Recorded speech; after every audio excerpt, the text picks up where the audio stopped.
Live from New Delhi, you're watching DD India News Hour, India's voice to the world. I'm Siddharth Bharadwaj. Coming up in the next hour, Prime Minister Narendra Modi receives grand welcome in Muscat to hold high-level talks with Sultan Haitham bin Tariq to strengthen bilateral ties. US approves the largest arms package for Taiwan, $11.1 billion deal including HIMARS, howitzers, drones to significantly bolster self-defense.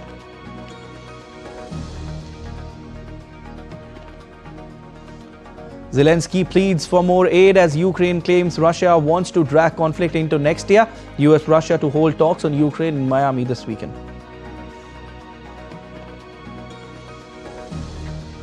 UN calls for restraint between US-Venezuela amid rising tensions following a phone call between Secretary General Antonio Guterres and Venezuelan President. Oscars to stream exclusively on YouTube after a 100-year-long deal with ABC ends in 2029.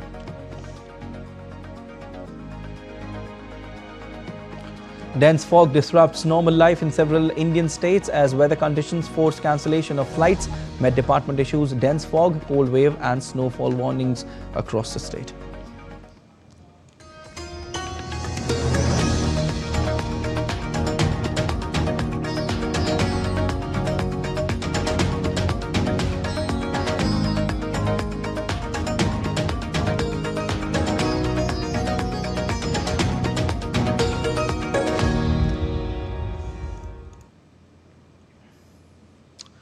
Prime Minister Narendra Modi reached Muscat on Wednesday for a two-day official visit on the last leg of his three-nation visit.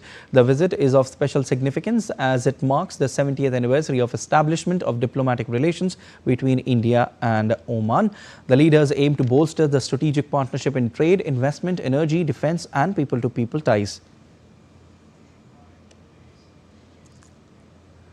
Prime Minister Modi was received at the airport by Oman's Deputy Prime Minister for Defence Affairs, Syed Shihab bin Tariq bin Taimur Al Said, and was accorded a ceremonial welcome at the airport. They had a great interaction, exchanging perspectives on India-Oman friendship. In a post on X, the Prime Minister said that Oman is a land of enduring friendship and deep historical connections with India. The visit offers an opportunity to explore new avenues of collaboration and add fresh momentum to our partnership.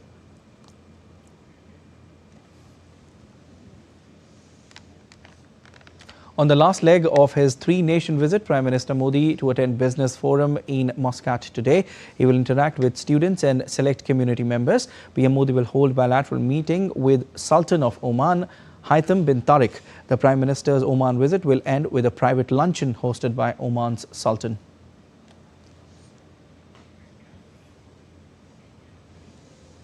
Prime Minister Narendra Modi is on a two-day visit to Oman. Oman's Deputy Prime Minister for Defence Affairs, Syed Shihab bin Tariq Al Said, hosted a dinner in honour of Prime Minister Modi on Wednesday. This is the second visit of Prime Minister Modi to Oman. Both countries share an all-encompassing strategic partnership underpinned by centuries-old bonds of friendship, trade, linkages and of course strong people-to-people ties. The visit marks 70 years of the establishment of diplomatic relations between the two countries and follows the state visit of the Sultan of Oman to India in December 2023. Earlier, Prime Minister Modi was accorded a warm welcome upon his arrival at the hotel in Muscat. He witnessed a traditional Omani welcome cultural performance. India's vibrant cultural diversity was on full display. A special Gujarati song and a Ghumar dance performance were presented. Members of the Indian community took the lead in showcasing a blend of classical dances such as Kuchipudi, Mohini Attam, Bharatnatyam and Kathakali. The Prime Minister also witnessed a Yakshagan, a display of traditional Indian theatre dance performance. A special Bollywood dance performance was presented, showcasing the harmony of India's diverse religions and cultures.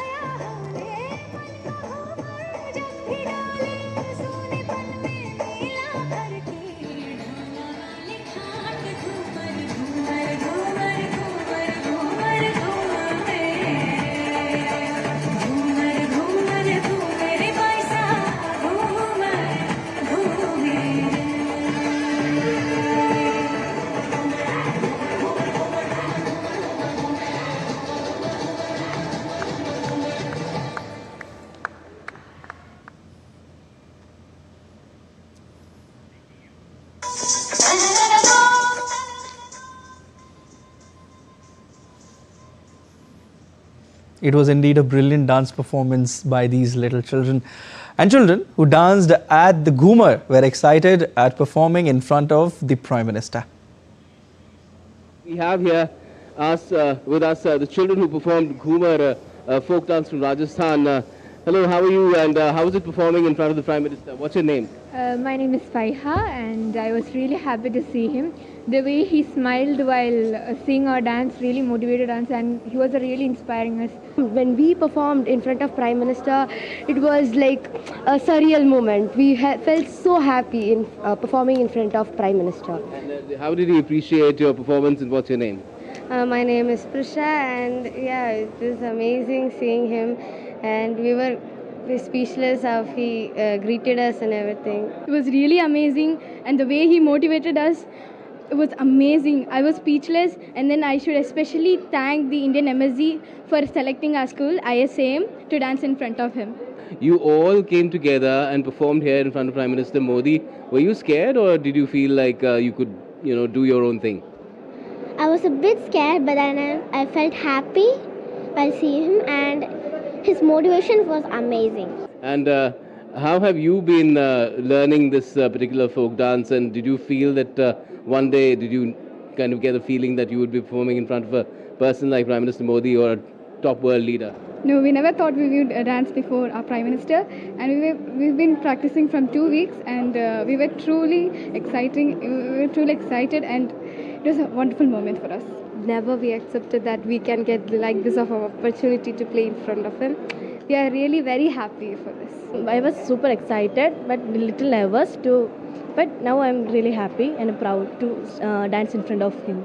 Thank you. So slightly overwhelming for these young girls to be performing in front of Prime Minister Modi, but in the end they really aced their performance, and the Prime Minister was quite appreciative of it as well. Just shows how the culture of India lives here in Oman through the next generation as well, the younger generation, and they are ever more willing to take it forward. With camera person Shiva, this is Gautam Roy in Muscat, Oman, DD India. DD India's Gautam Roy caught up with the Diaspora, who staged a dance performance in honor of the Prime Minister. Take a listen. Well, the Indian Diaspora was in the hotel where the Prime Minister arrived in handsome numbers to greet him, to welcome him to Oman, and there were multiple performances as well. One of them was Indian classical dances to the tune of Vande Mataram. We have those performers here with us. I performed Kathak. My name is Anu Chennai. She is Shrikala ma'am. She performed Mohiniyattam, Bharatnatyam by Dhan Lakshmi, and Tirtha performed Kuchipudi. So we did 4 Indian classical dances together on one song, in Vande Mataram song. How was it performing in front of the Prime Minister of India? Amazing, very electrifying, very good experience. Tell us, what did you feel? Yeah, actually when we saw Narendra Modi ji in front of us standing, we lost ourselves. Actually, this is a luck. We got the good opportunity, and thank you Embassy for giving us such a wonderful opportunity. I performed Bharatnatyam, and it was a great honor to perform in front of Mr. Narendra Modi, and we all teachers came together and we have given a different culture. So it's like, thank you so much for giving. Was it seamless or was it tough to figure out how to perform together? It was very simple, but in front of Modi we got scared and we started shivering while dancing. It's like great honor, yeah. What can you tell us about how you performed and how did you prepare for this? Tirtha Katil, Vidushi Tirtha Katil. So I performed Kuchipudi, Andhra Pradesh classical dance form. So really I felt very happy, and it's great opportunity, and I felt like I am performing the God of Nation. So it's very great opportunity for all of us. So really very happy. I don't know how to express my happiness in one word or 2 words. It won't. We can't explain. So it was very long dream for me. Thank you. I'm sure the Prime Minister appreciated this slice of Indian culture, that too Indian classical dance here in Oman. The Prime Minister also witnessed many other performances as well, and we will, of course, bring you slices of that as well. With camera person Mohan Mukut Sharma, this is Gautam Roy in Oman, Muscat for DD India. Traders, industrialists and investors both in India and Oman are expecting to make huge gains with the second visit of Prime Minister Modi to Oman. Gautam Roy spoke to industrialists, educationalists and lawmaker Naveen Jindal about prospects for boosting bilateral economic ties. India-Oman business ties are already strong. Just the last financial year, $10.6 billion of trade took place. Investments are also pretty high, but this visit to Prime Minister Modi is expected to give a further fillip to it, and someone who knows the best about it is with us, Naveen Jindal, here in Muscat, well-known industrialist, educationalist and a member of Parliament. Thank you for speaking to us. What can you tell us about the current level of business ties, the sectors that it covers, and the kind of boost that it is expected to get with this visit? Okay, so I must say that India and Oman enjoy very good relations, and this relationship is, as you know, thousands of years old. And Omani people really respect Indians, and lots of Indians are working here in every field, and they are treated at par with the Omanis. They are treated very well, and Indians are very happy to be working in Oman. We personally have an experience of over 15 years of working in Oman. And I must say it has been a great experience. The people here, people in the government, they are very humble, they are very helpful, and they respect Indians a lot. And I remember clearly that in 2018, Honorable Prime Minister Mr. Modi had visited Oman.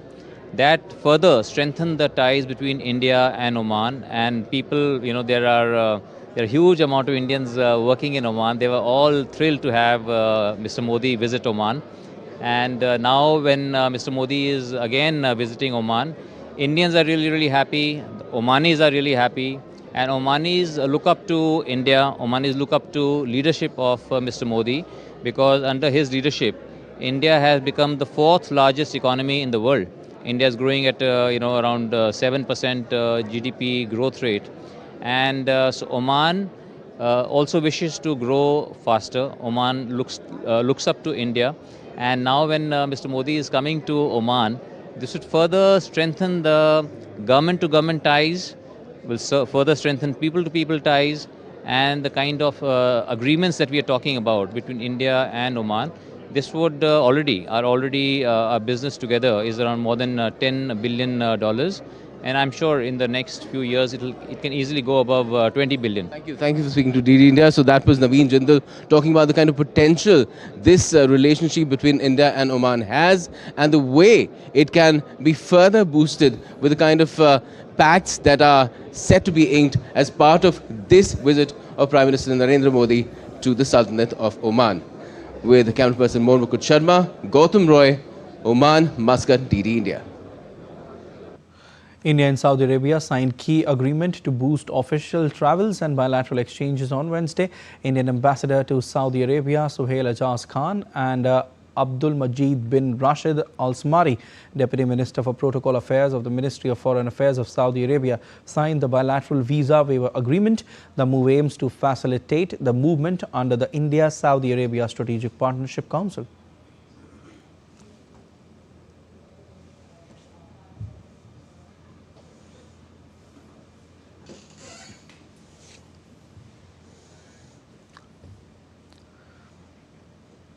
Several eminent business persons from India are in Oman in the wake of PM Modi's visit.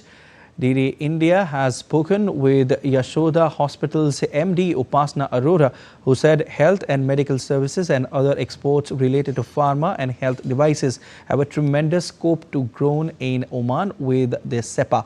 Its partnership, which can further develop Heal in India, Heal by India. Take a look. There are many other things which India and Oman can do together, like pharma, devices, and there are other things. So what I feel that this is going to be, I was in Jordan also rather. So our Prime Minister is actually looking for big opportunities for India, and he is opening lots of new countries for Indian market. So this is a kind of a step he has taken, and this country is quite popular in India, and Indians are quite popular in Oman. So hopefully we will work together, and definitely this initiative is going to bring lots of new energy and synergy between two countries. And still to come on DD India News. We'll give you winter session update as Lok Sabha to pass the Vikasit Bharat Guarantee for Rozgar and Ajivika Mission Gramin Bill today. Rajya Sabha to take up Nuclear Energy Bill 2025. Delhi enforces grab 4 vehicles without valid PUCC bar from fuel purchase starting today. And the second edition of India-UAE joint military exercise Desert Cyclone 2 begins in Abu Dhabi.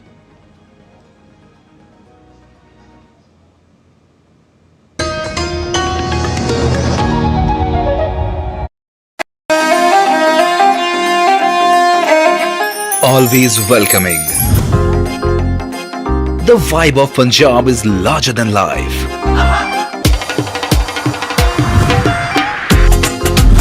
Warm up to grandeur that's beyond compare.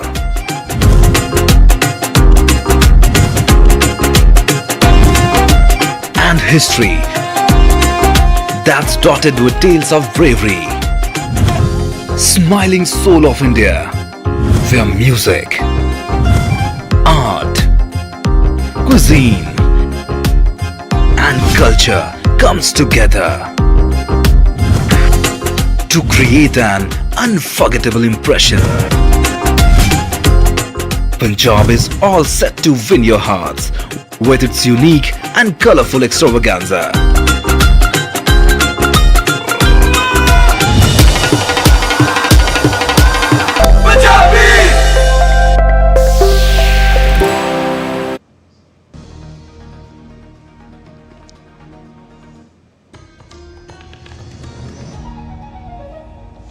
You're watching DD in the News Hour. I'm Siddharth Bharadwaj and updates on winter session of Indian Parliament now.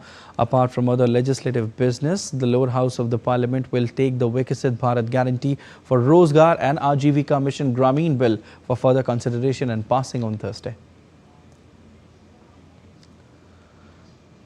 Earlier on Wednesday, the lower house took up discussion on the bill with MPs sitting till midnight to express their views.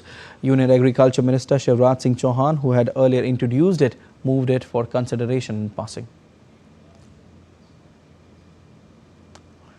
Upper House will take the Sustainable Harnessing and Advancement of Nuclear Energy for Transforming India Bill 2025 or Shanti Bill 2025 for consideration and passing.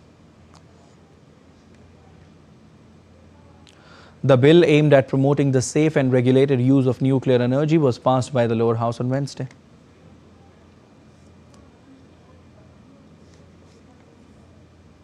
India's Railways Minister Ashwini Vaishnav on Wednesday highlighted the role of Kavach in enhancing railway safety, saying it not only acts as a protective shield for trains but also safeguards loco pilots and their families. Speaking in the lower house of the Parliament, the minister underscored the government's commitment to prioritizing the well-being of railway personnel through advanced safety systems. Kavach is a complex system which has five major systems within.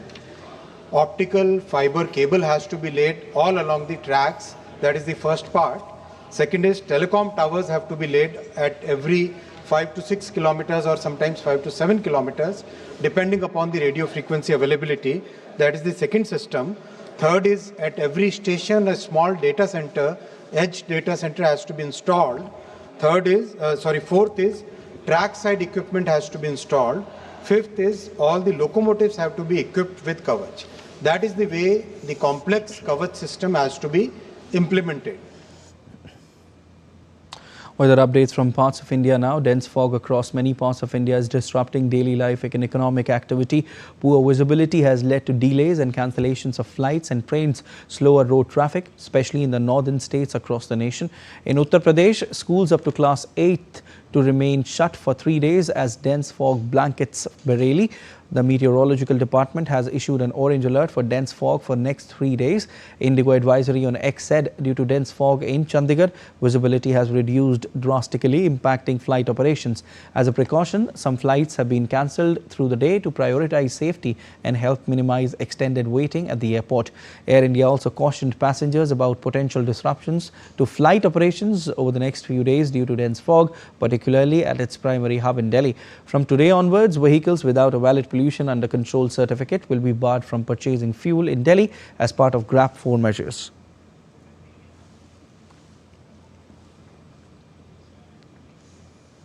Let's take a look at other stories making news.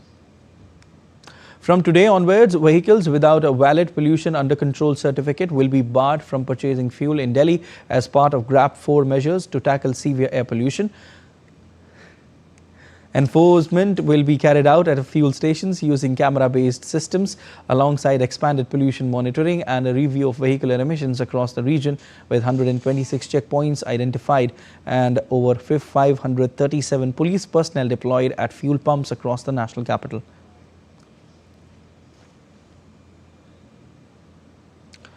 The second edition of India-UAE joint military exercise Desert Cyclone 2 will begin in Abu Dhabi, UAE from Thursday. The aim of the exercise is to enhance interoperability and foster defense cooperation between the Indian Army and the UAE land forces. The Indian contingent comprises 45 personnel, primarily from a battalion of the Mechanized Infantry Regiment. The UAE land forces contingent of similar strength will be represented by the 53 Mechanized Infantry Battalion. Second, WHO Global Summit on Traditional Medicine is currently underway at Bharat Mandapam in New Delhi. The theme of the summit is Restoring Balance, the Science and Practice of Health and Well-being. The summit aims to advance a global movement to restore balance for people and the planet, grounded in the science and practice of traditional medicine. It is jointly organized by the World Health Organization and the Ministry of Ayush. And still to come on DD News. Brazil's legislature approves bill to reduce former President Bolsonaro's prison sentence for coup plotting. US admits liability in deadly mid-air collision near Washington that killed 67.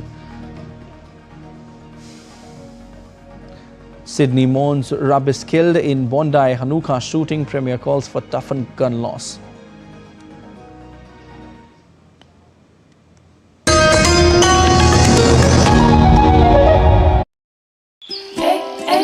One of India's newest states, one of India's oldest lands, Jharkhand is a hidden treasure house of many wonders, from quaint towns to prehistoric rock art. From thrilling adventure sports to historical heritage sites. Discover your spiritual awakening among revered ancient temples. The month of Shravan in the monsoons is dedicated to Lord Shiv, and that is when the temple gets its maximum footfall. Johar. Johar.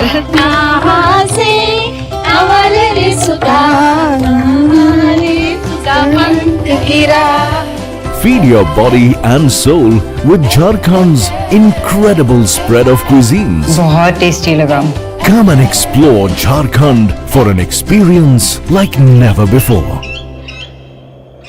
Postcards from Jharkhand on National Geographic.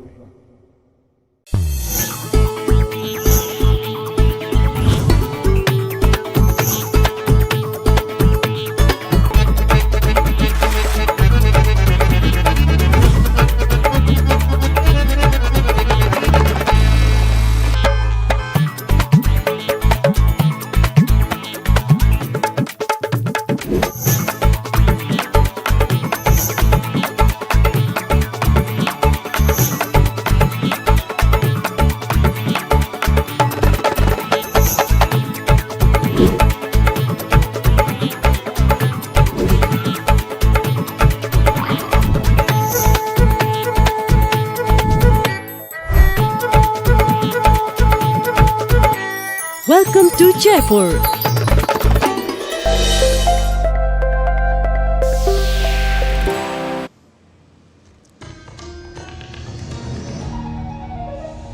You're watching DD News and I'm Siddharth Bharadwaj, and a quick recap of the headlines. Prime Minister Narendra Modi receives grand welcome in Muscat to hold high-level talks with Sultan Haitham bin Tariq to strengthen bilateral ties. US approves the largest arms package for Taiwan, $11.1 billion deal including HIMARS, howitzers, drones to significantly bolster self-defense.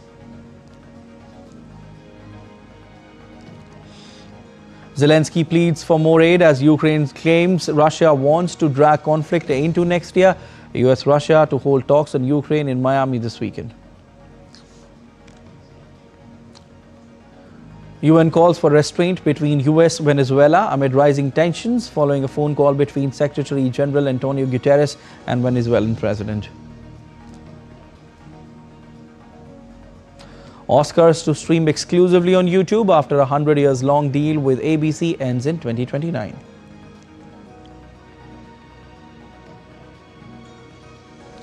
Dense fog disrupts normal life in several Indian states as weather conditions force cancellation of flights. Met Department issues dense fog, cold wave and snowfall warnings across states.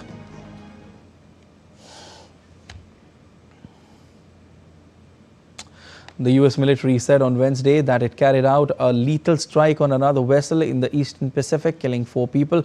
The US Southern Command in a social media post said the intelligence confirmed that the vessel was transiting along a known narco-trafficking route in the Eastern Pacific and was engaged in narco-trafficking operations.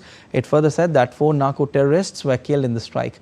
In recent weeks, US forces have carried out strikes on alleged drug smuggling boats in the region.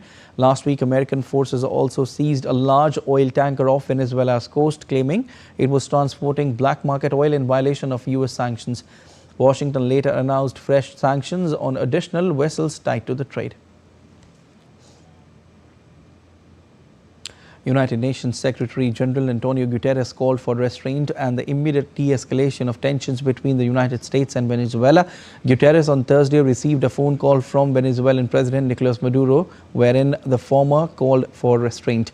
During the call, the Secretary General reaffirmed the United Nations position on the need for member states to respect international law, particularly the United Nations Charter. Maduro said that US President Donald Trump revealed his true motives toward the South American country with his claim that it had stolen US oil, land and other assets. Venezuela on Wednesday requested that the United Nations Security Council meet to discuss ongoing US aggression against the country. Tensions between the US and Venezuela are sharply escalating. US President Donald Trump has ordered a blockade on all sanctioned oil tankers attempting to enter Venezuela, and that has led to a rise in oil prices, which rallied by nearly 2%, raising global political temperature at a time of concerns over demand. Brent crude futures were at $59.91 a barrel, while US crude rose to $56.24 a barrel. It is still not clear how many tankers will be affected or how the US will impose the blockade against sanctioned vessels, and whether Trump will turn to the Coast Guard to interdict vessels as he did last week. Caracas has denounced this move, calling it warmongering threats.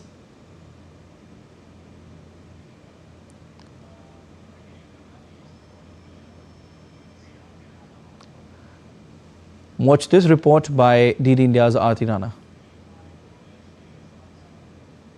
The United States has for months been building a major military deployment in the Caribbean, with the stated goal of combating Latin American drug trafficking, but taking particular aim at Venezuela. The announcement of a blockade of sanctioned oil vessels heading to and leaving Venezuela by US President Donald Trump is part of his pressure campaign against Caracas, while issuing new demands for access to the country's crude. Tensions have been mounting for weeks as Trump signals intent to launch military action inside Venezuela, ominously declaring that the country's airspace should be considered closed and the efforts at halting drug trafficking on land would soon begin. I have to say the drugs coming in by sea are down 94%, and we're trying to figure out who the other 6% are. But they're down 94%, and we're going to start hitting them on land, which is a lot easier to do, frankly. But these are a direct military threat to the United States of America. They're trying to drug out our country. Last week, the United States opened a new front in the campaign, seizing an oil tanker that had left Venezuela and announcing sanctions on several other vessels and companies associated with the Venezuelan oil industry. Referring to the many Navy and Marine forces assembled in the Caribbean, including the world's largest aircraft carrier, Trump has warned Venezuela is completely surrounded by the largest armada ever assembled in the history of South America. Caracas views the operation as a campaign to push out Nicolas Maduro, whom Washington and many nations view as an illegitimate president, and to steal Venezuelan oil. With Venezuela's economy heavily reliant on crude exports, the move to cripple its oil sector is likely to further ramp up pressure on Maduro. Venezuelan president rejected US allegations of drug trafficking and accusing the United States of trying to seize Venezuela's natural resources. And for all peaceful purposes, Maduro unveiled a rock rendition of the song No War, Yes Peace. He emphasized that the song embodies Venezuela's enduring plea for peace. La clase obrera petrolera. We must speak with the ship owners in ports around the world to prepare a protest by oil and gas workers and by merchant marine workers against what we see as piracy by the US government, which is trying to impose privateering again. A big global protest, permanent not just for one day, and to prepare the defense of free trade for Venezuela and the whole world, because defending free trade and peace in the Caribbean and Venezuela is defending free trade and peace for the whole world. Hablar con los armadores. Venezuela has been sidestepping US oil sanctions for years, selling crude at a discounted price on the black market. It is estimated to have oil reserves of some 303 billion barrels, according to the Organization of the Petroleum Exporting Countries, more than any other nation.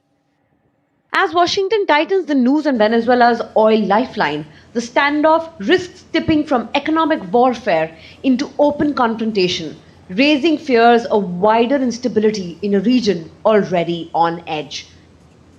Bureau Report, DD India. Venezuelan President Nicolas Maduro's supporters gathered in Caracas to denounce US President Donald Trump's latest sanctions, which include a blockade of oil tankers aimed at cutting off the country's main source of revenue. Protesters filled Plaza Bolivar with banners reading, "Respect Venezuela," while officials urged unity against what they called violent threats. Oil buyers are already demanding steep discounts, and economists warn dollar and cryptocurrency supplies could shrink further, pressuring the exchange rate and fueling price rises in a country where annual inflation is forecast to exceed 500%.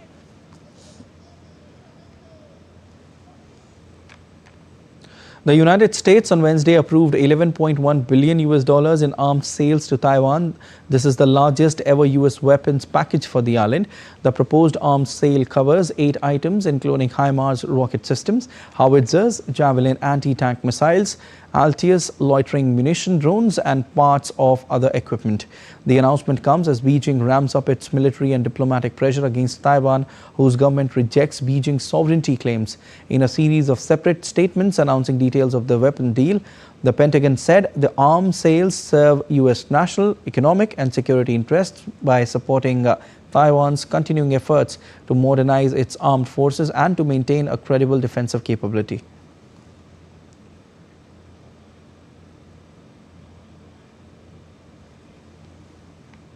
The US government admitted it was liable for a deadly collision between a military helicopter and a passenger jet outside Washington earlier this year, killing 67 people.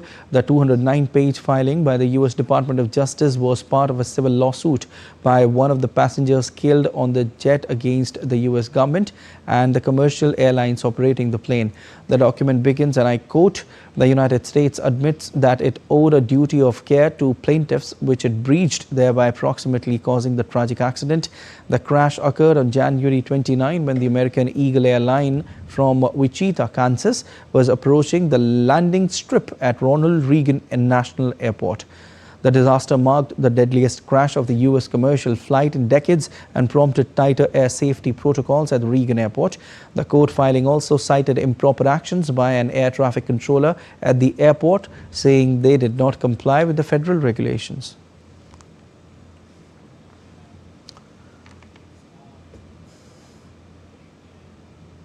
Latest now on Bondi Beach shooting, Prime Minister Anthony Albanese says Australia will introduce wide-ranging reforms to curb on hate speech days after the country's worst mass shooting in nearly 3 decades at a Jewish holiday event.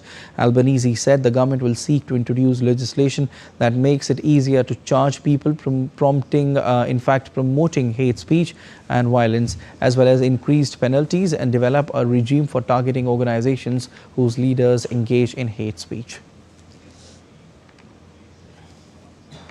I'm announcing a significant number of additional actions to build on the plan. Firstly, the Attorney-General and Minister for Home Affairs will develop a package of legislative reforms to crack down on those who spread hate, division and radicalisation. Hundreds of mourners gathered in Sydney to remember two rabbis and other victims of the tragic Hanukkah festival shooting at Bondi Beach.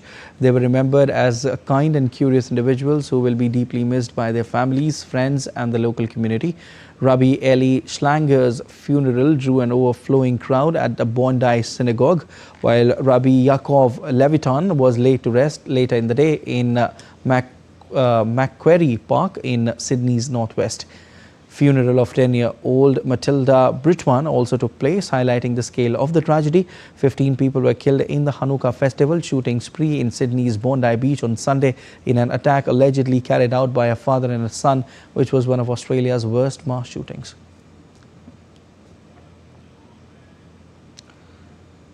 It has been 5 days since the terror attack at Sydney's Bondi Beach that killed 15 people and left dozens injured. As families begin burying their dead, police say the investigation is intensifying and expanding on multiple fronts. For the latest from Australia, we are joined by correspondent Nazia Alvi Rahman. Hi Nazia. With funerals now underway, what is the latest from investigators on where the probe stands? Yeah, the funeral started yesterday. Today is in fact the toughest funeral. The 10-year-old victim, the youngest victim of the terror attack, Matilda, will be laid to rest today in a couple of hours. Coming to investigations, Naveed Akram, the younger shooter, the 24-year-old boy who was taken to hospital in a very critical condition from the spot, has regained consciousness. Yesterday evening, police team investigated him. He was questioned for hours. He has formally been charged with acts of terror and mass murder. What exactly has come out of that the probing is yet to be shared by police. We are expecting a briefing by the police commissioner later today. What we know as of now is that Naveed Akram and his father were influenced by ISIS ideology.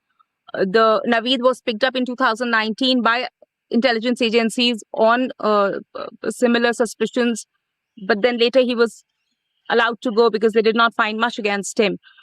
It has also been revealed that both father and son went to Philippines in November. It is being investigated whether it was for some kind of training, because the way they were shooting on the day of the incident, that definitely required some kind of training, because an amateur cannot load and upload and shoot the way they did, killing so many people and injuring so many people in such a less span of time. So all of this is being investigated right now, and we will know more as the day unfolds. Okay, and how is the political response unfolding after the attack? What action is the opposition demanding, and how has the government responded so far? The attack, of course, has led to a lot of heating up of the politics across Australia. The opposition leader has now asked for immediate arrest or deportation of those protesters who were openly carrying symbols or Islamic or flags of extremist Islamic organizations. There were placards. So in August this year, there was a march in Sydney, which was attended by 90,000 supporters of Palestine. There were many protesters holding placards. They were openly supporting Hamas or a lot of waving ISIS flags. So what Susan Ley has asked for is that all these people should be traced and arrested. If they're not Australian citizens, they should immediately be deported out of the country. That's one of the first things she has demanded yesterday. Secondly, the opposition has formed a task force which would be looking into how can they speed up the whole process of fighting anti-Semitism. One of the first things that they would be pushing for is that the report that Special Envoy came out with early this year on how to tackle anti-Semitism be implemented with immediate effect. Secondly, they are going to be more hands-on on how the security of Jewish community can be enhanced in Australia. On the government front, what they have immediately acted upon is changing the gun laws. So these are a couple of things that have already been announced.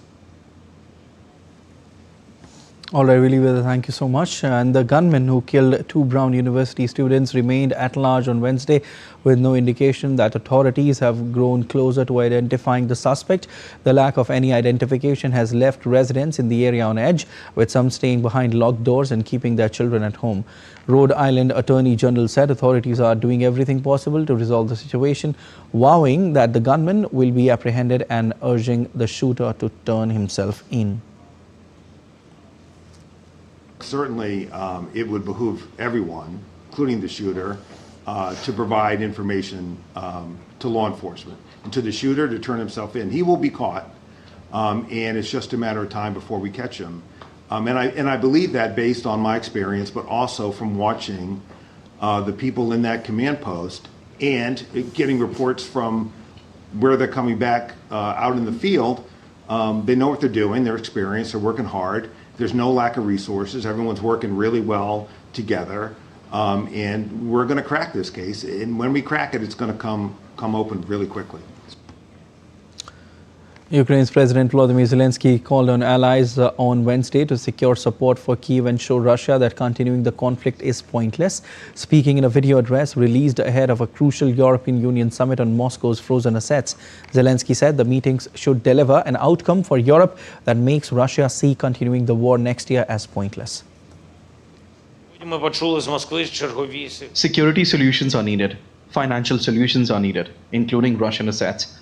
Political solutions are needed, and we need the courage of all our partners to see the truth, to admit the truth, and to act accordingly.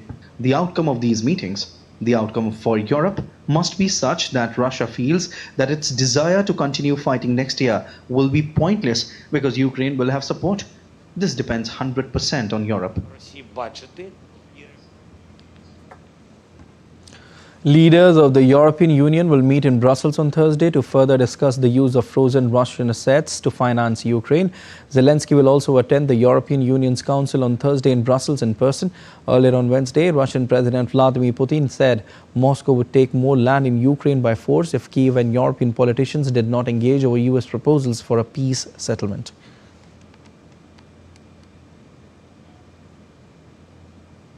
US and Russian officials will meet in Miami this weekend to discuss President Donald Trump's plan to end the conflict, in fact, the Ukraine conflict. The talks follow meetings in Berlin where Ukraine's President Volodymyr Zelenskyy reported progress but cautioned that Moscow is preparing for another year of conflict. Trump's envoys Steve Witkoff and Jared Kushner are expected to represent the United States. Putin's economic advisor Kirill Dmitriev is set to join the Russian delegation. A recent wave of diplomacy has included US envoys meeting Putin in Moscow and European leaders in Berlin. Despite some movement on security guarantees for Kiev, major disagreements remain over territorial concessions and Russia's continued insistence on seizing claimed regions.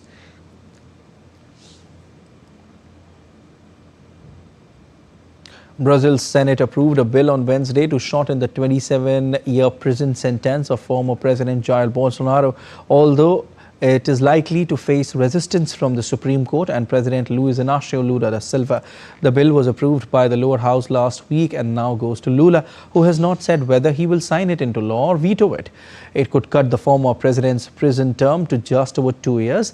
The text also establishes sentence reductions for those convicted for their roles in January 2023 riot, opens new tab when Bolsonaro supporters invaded and ransacked the presidential palace, Supreme Court and Congress. The bill was amended during an earlier vote on Wednesday in a Senate committee to make it clear that sentence reductions will only apply to those involved in acts related to the attempted coup and not to other crimes. Last month, Bolsonaro began serving his sentence for plotting a coup against Lula after losing 2022 election.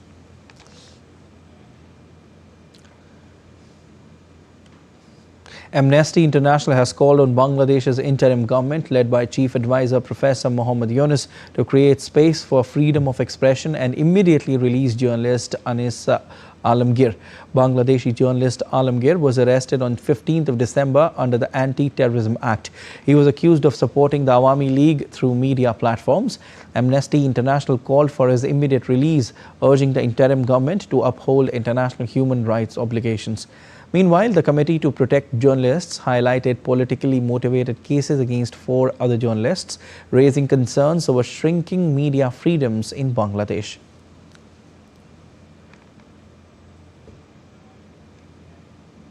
All right, we are heading for a short break. You stay tuned to DD India.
Welcome to Kumarakode, Kerala, God's own country.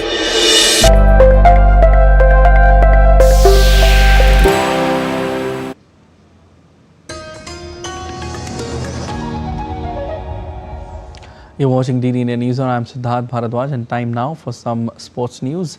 The seesaw battle between India and South Africa took an unexpected turn in Lucknow as the fourth T20 was abandoned without a ball being bowled due to dense fog and poor visibility. India, leading the series 2-1, missed the chance to clinch the contest early. The match officials conducted repeated inspections, but conditions did not improve, forcing the abandonment. The decider will now be played in Ahmedabad on December 19, where India aim to secure the series and South Africa fight to level it.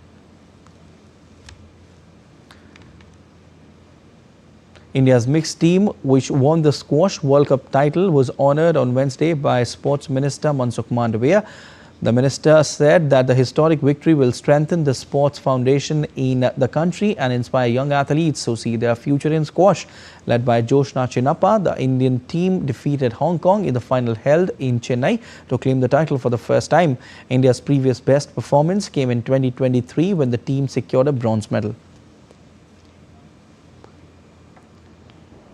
12 country ने squash world cup में participation करा। भारत की team एक भी match न हार के continuous विजय होती रही और देश को पहला स्क्वैश वर्ल्ड कप जिताने का बहुमान दिलवाने के लिए मैं सभी एथलीट और उनके कोच को मैं अभिनंदन करता हूं। वैसे ही आने वाले दिनों में स्पोर्ट्स सेक्टर में जो बदलाव हो रहा है, बदलाव देश को इंटरनेशनल पोडियम पर सफलता दिलवाएगा। Under the leadership of experienced player Joshna Chinnappa, the Indian team created history in the Squash World Cup. India won the World Cup title for the first time. Joshna Chinnappa considers this success of the team as big. According to her, the echo of this victory will remain till the next Olympics. Along with this, Joshna said that the game of squash in country is not only rapidly taking a new turn, but this game is also getting more support than before at the government level. And of course, our correspondent Gaurav Kumar spoke exclusively to Joshna Chinnappa on the recent success of the team and the development of the game of squash in the country. Right now we have with us Joshna Chinnappa, who has created history by winning in the mixed team event of the Squash World Cup. Joshna, welcome to DD India. What would you like to say about this victory and how much it means for you team, for you people? It definitely feels great. 2 years back when I played the World Cup, I wasn't sure if, after that I would ever play for India because I went I had a surgery a few months after the last World Cup. So most of last year I was honestly in the gym in rehab, just trying to get fit again and really decide if I could play squash again, and of course let alone play for India again. So it honestly feels like such a wonderful dream to be here playing for India. We heard our national anthem every time we went on court, so it was just I just felt so honored, that I was still here playing, and of course winning the gold has been the cherry on the cake, and I feel very it's just so special to be a part of this team. Jyotsna, if we talk about a country level, what you would like to say, as we have been awarded Commonwealth Games, we will going to host at 2030. So how the things are changing if you see in the sports sector nowadays? Honestly, in the last few years, the support has been tremendous. I would love to just appreciate and thank our Honorable Prime Minister for all his encouragement, all his support. Anytime we go play for India, when we win medals at the Asian Games, Commonwealth Games, we go meet our Honorable Prime Minister, and of course we get a lot of support from the state as well. And for a sport like squash, where you have to play about 10-15 tournaments a year, it can get very financially very tough. And of course, thanks to the Ministry of Youth Affairs, players like myself, Anahat, Abe, Bela, and a whole bunch of others, have been very well supported for many years, and that's why we're seeing these results, because of that support. And I feel very proud that I can tell other people we get a lot of support, and that's what really inspires and motivates us to continue to playing at this level. Thanks for talking to us. So this is Jyotsna Chinappa, who is saying that her current goal is to perform very well in Asian Games, though she is also looking for the LA Olympic. With cameraman Ajit, this is Gaurav Kumar reporting from New Delhi, DD India.